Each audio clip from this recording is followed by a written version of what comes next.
আচ্ছা দেখো, এখানে কি কার্বন, ঠিক আছে? তো 3টা নিউক্লিয়াস, আর এগুলোকে মূলত আমরা পারস্পরিক কী নামে অভিহিত করতে পারি? বুঝতে কি পারো যে কী নামে অভিহিত করতে পারবো আমরা এই 3টাকে? আচ্ছা, তো তোমাদেরকে একটা জিনিস শিখাই, যে যদি ভর সংখ্যা সমান হয়, ঠিক আছে, উপরেরগুলো কি ভর না? এই 3টার ভর কি সমান? ভর যদি সমান হয় তাহলে আমরা বলতে পারি কি, যে ওটা হচ্ছে তোমার আইসো বার, ঠিক আছে? দেখো, আইসো বার।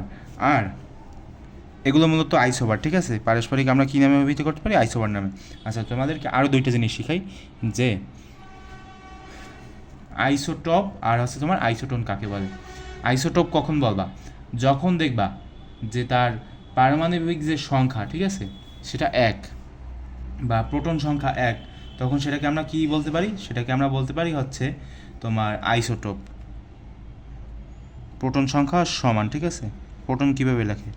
প্রোটন সংখ্যা যখন সমান থাকবে, তখন আমরা সেটাকে বলবো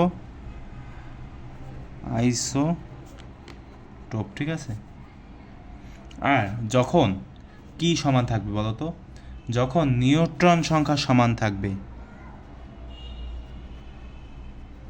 নিউট্রন সংখ্যা যখন সমান থাকবে তখন আমরা সেটাকে বলতে পারি তোমার হচ্ছে আইসোটোন, ঠিক আছে? আইসোটোপ আর হচ্ছে তোমার এখানে হবে আইসোটোন। একটু ঝামেলা হয় না?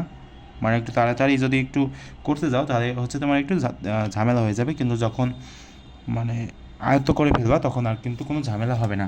তো এই 3টা সবসময় মনে রাখবা, যে কোনটাকে কি বলে আর কখন বলে, ঠিক আছে?